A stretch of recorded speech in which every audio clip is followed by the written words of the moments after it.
Aris था।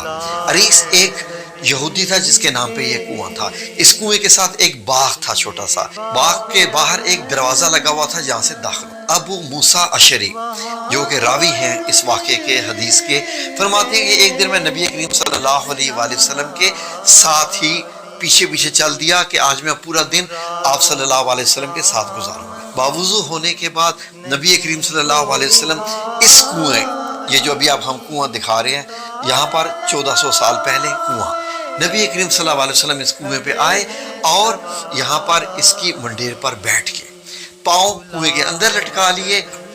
नबी करीम सल्लल्लाहु अलैहि वसल्लम वहाँ बैठे हैं और हज़रत अबू मूसा अशरी दरबान बांध के दरवाजे के पास बैठे हैं ताकि जो भी आए तो मैं दरवाज़ा खोलूँ। दरवाज़ा थोड़ा सा खिसकता है, दस्तक होती है। हज़रत अबू मूसा अशरी दरवाज़ा खोल के देखते हैं, कौन? फरमाया मैं अबू बकर।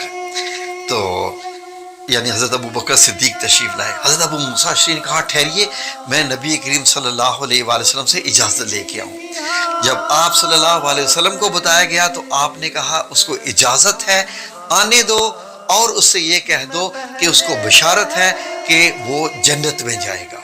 हज़रत अबू बकर सिद्दीक तशरीफ़ लाते हैं और वो भी कुएं के साथ ही बैठ के नबी पाक सल्लल्लाहु अलैहि वसल्लम के एक तरफ या दाएं तरफ बैठ के और टांगें कुएं के अंदर ही कर ली और पिंडलियों को भी ऊपर कर लिया, एक ही जैसी हालत में। नाज़रीन, फिर दरवाजे पे दस्तक होती है। हज़रत अबू मूसा अशरी पूछते हैं कौन?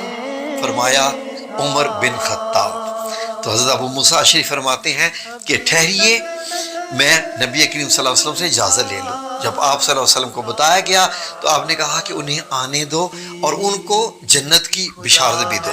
हज़रत अबू मूसा अशरी आए और हज़रत उमर बिन खत्ताब से कहा कि जाइए, आपको इजाज़त है और आपको आप सल्लल्लाहु अलैहि वसल्लम ने बिशारत भी दी है कि आप जन्नत में जाएंगे। हज़रत उमर बिन खत्ताब भी आए और कुएं पर ही जैसे नबी करीम सल्लल्लाहु अलैहि वसल्लम बैठे हुए थे आपके बाएं तरफ होके बैठ गए और वैसे ही टांगें कुएं की तरफ लटका ली। तीन साथी जो आज भी रोज़ा मुबारक में तीनों इकट्ठे हैं उस कुएं पर बैठे हुए हैं। अब नाज़रीन दस्तक होती है, कौन? फरमाया उस्मान बिन अफ़्फ़ान।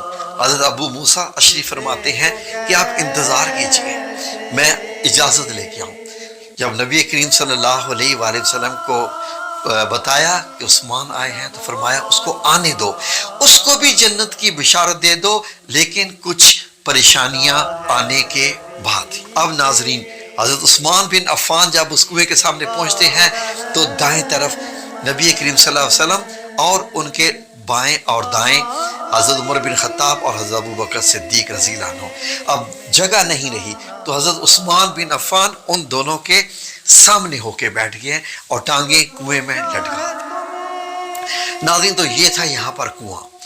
आज से 150 साल पहले तक ये कुआं यहाँ पर मौजूद था और यहाँ से इससे पानी निकाला जाता था। जी हाँ, हम आपको सबूत देते हैं, आए आपको लेकर चलते हैं 150 साल यानी 1880 1890 की तस्वीर आपको दिखाते हैं जिनको हमने थोड़ा एनहेंस किया है। आए ज़रा देख। तो नाज़रीन, ये कुएं जैसी इमारत और इसके ऊपर गौर करें तो एक सफ़ेद गुंबद बना हुआ है। जी नाज़रीन, इसलिए कि नबी करीम सल्लल्लाहु अलैहि वसल्लम की जो मुबारक अंगूठी थी, जो अब ख़तों के ऊपर स्टैंप लगाया करते थे, जिसे ख़ातिम जो स्टैंप थी वो हज़रत उस्मान बिन अफ़्फ़ान से, यानी जब आप अमीर अल-मोमिनीन थे तो यहीं पर बैठे हुए थे अपने दो साथियों के साथ टांगे लटका के, तो आपके हाथों से गिर गई थी इस कुएं में, जो कि 3-4 दिन तक मुकम्मल तलाश रही।